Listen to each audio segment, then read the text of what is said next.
So much is currently unfolding in my life, and I'm eager to gather some insights from fellow Redditors.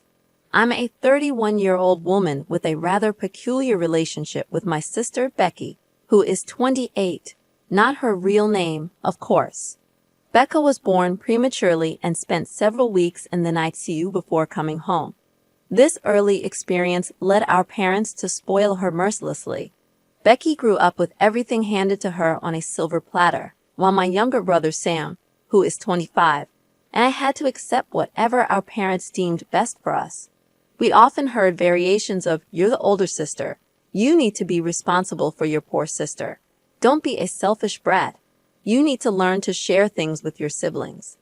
Becky consistently received whatever she desired almost instantly, whether it was her birthday parties or when we had to step aside at our own birthday celebrations so she could blow out the candles on our cakes. This is just the tip of the iceberg. I could write a whole novel about the favoritism we experienced at the hands of our parents. Strangely, I had accepted this treatment as normal and believed that Becky deserved all the nice things. However, everything changed when I was 20 and caught her in the act with my then-boyfriend on my bed. There was a lot of screaming and yelling from both sides, and I couldn't believe my baby sister had betrayed me in this manner. In the midst of the argument, Becky claimed to have a panic attack, which led my parents to swoop in and take her side, chastising me for not being mature and understanding about my poor sister's delicate state. It was at that moment that I realized my parents would always prioritize Becky above everything else. The following week, I moved out and stayed with my childhood friend, now fiancé, David, who is also 31. I tried to reach out to my parents for reconciliation after moving out, but it resulted in a heated argument. They refused to see my perspective and even denied that Becky had faked her attack. I thought this betrayal was the worst, but I was soon proven wrong. Becky started visiting my part-time job as a cashier, flaunting her relationship with my ex and deliberately making out with him in front of me. She paid no attention to the stink eyes and icy glares directed at them. She even went so far as to spread rumors that I had slept with TAs and lecturers for better grades, although my friends quickly dispelled these lies. All of these events left me increasingly depressed. I wouldn't have made it through college if it weren't for David and my friends, whom I consider myself undeserving of. 2 years ago, my father's sudden death prompted me to reach out to my mother, with whom I had been estranged since the incident with Becky. My mother seemed apologetic about the entire affair, and I felt confident enough to let her back into my life. During our reconciliation, I made it clear that Becky was not to be mentioned in my presence, nor was she to be a part of my life. My mother appeared to accept this. For the past year, I've been diligently planning my wedding, set to take place next month. However, last week, my mother invited me to her home under the guise of discussing wedding arrangements. When I arrived, I was greeted not only by my mother, but also by my aunts. The conversation about wedding arrangements initially started on a positive note, but took an unexpected turn towards my sister's attendance at the wedding. Needless to say, I firmly refused to invite her. Right on cue, my mother's tears began to flow, pleading with me in desperation. I felt frustrated by her attempt to corner me, especially with the support of my aunts. I walked away from the chaotic scene, my mother chasing after me, shouting something about family values. Feeling exasperated, I discussed the entire situation with David, my brother, my in-laws, and my best friend.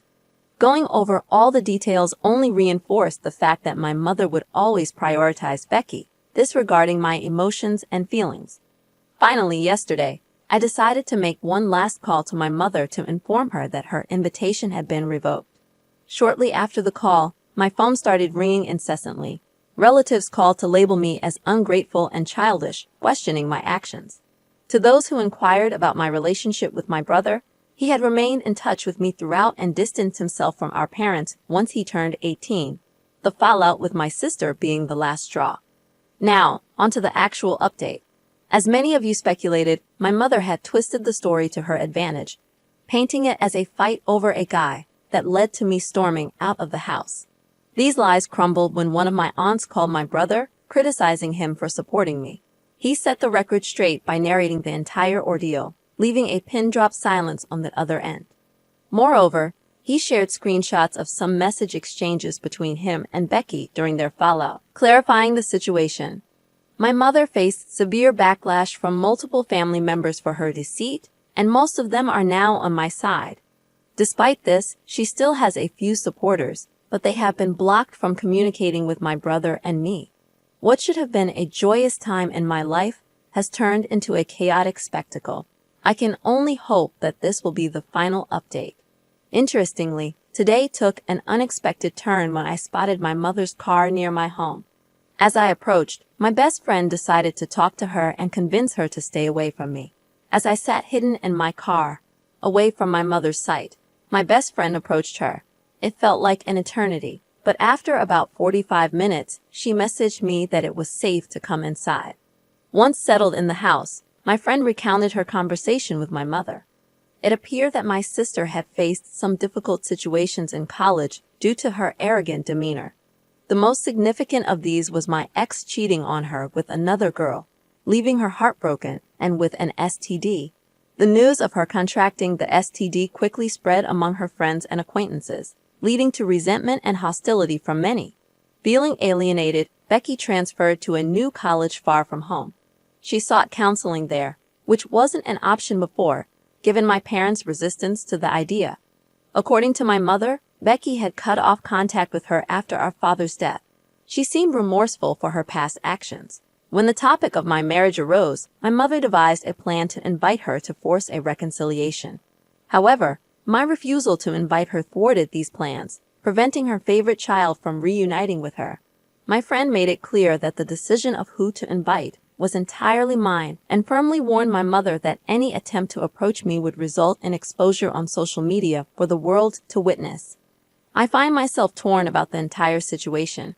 While I am certain that I don't want either of them at my wedding, I can't help but feel some sympathy for my sister, considering the challenges she faced. Yet, these emotions are overshadowed by the memories of her deliberate attempts to hurt me. I once adored her as my sweet little sister, hoping she would change. However, the day I learned about the rumors she spread, I was utterly crushed and inconsolable. It was David who encouraged me to seek counseling and later therapy. Without his and my friends' unwavering support, I might have been an emotional wreck. I sincerely hope that Becky can work on her issues with her therapist and undergo a transformation, becoming a better person in the process, perhaps in the future. I am open to the possibility of reconciling with my sister, but at this moment, I am far from ready to meet her. As many of you suggested, we had a meeting scheduled with the vendors and the wedding planner. We've taken steps to ensure security during the wedding and the reception. You've made the right decision by not giving in to your mother's demands. She clearly attempted to manipulate the situation in her favor, putting you in a difficult spot in front of your aunts. It might be helpful to check out the subreddit r/raised_narcissists. To address another issue, I really enjoy wearing scarves in my hair. However, my boyfriend isn't the type to give gifts. It was surprising when he unexpectedly showed up at my place with a scarf. Although it had some stains, it was beautiful. I washed it, and it quickly became my favorite. A few days later, when I went to his parents' place to discuss our wedding, his sister became fixated on the scarf. Suddenly, she approached me and tried to pull it off, accusing me of stealing it from her. I was shocked and confused, explaining that my boyfriend had given it to me, but she wouldn't listen, calling me a liar and even mentioning old nail polish stains on it that she had dropped. I took off the scarf, threw it at her, and left before my boyfriend joined us. When he later asked where I was, I told him I had gone home. When he returned, we had a major argument. In the original post, I didn't provide some necessary information. He confessed that the scarf had belonged to his mom, who had given it to his sister years ago. She hadn't even worn it, and he found it in the storeroom, thinking of giving it to me instead of it going to waste. Now, I think it's important for your boyfriend to understand that if he wants to give you a gift, he should buy it rather than taking something without permission. Technically, you unknowingly received stolen property due to his actions. While the scarf might not hold significant monetary value, the situation left you feeling utterly humiliated. This happened to me, but with a necklace. X gave me a lovely necklace, and I wore it. Some friends saw it and said it looked like the one she had. We checked, and it turned out to be hers.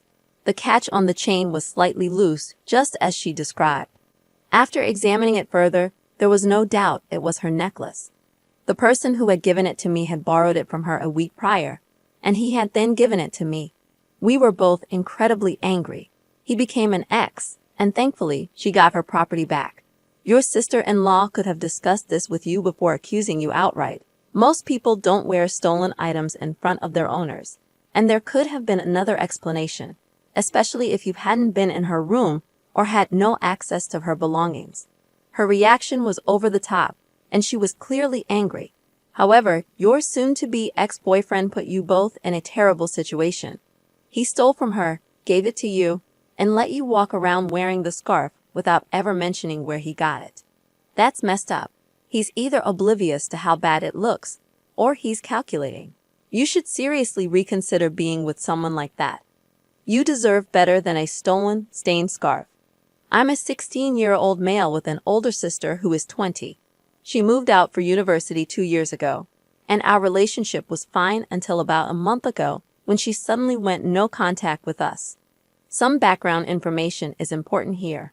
Her relationship with our parents has always been messy, with frequent arguments and drama. She saw me as someone she could trust and shared things about our parents with me. Our parents insisted on the importance of education and made it clear that dropping out or getting low marks was a shame on them. They would frequently argue with each other and involve me in their arguments, not hesitating to bring up each other's past. They argued about everything from cheating to paying for her tuition and rent, among other things. Returning to the main topic, her 20th birthday was approaching, and we wanted to pay her a surprise visit. The problem was that we didn't know her address. She had moved to a new apartment, which sparked a major argument between my mom and dad.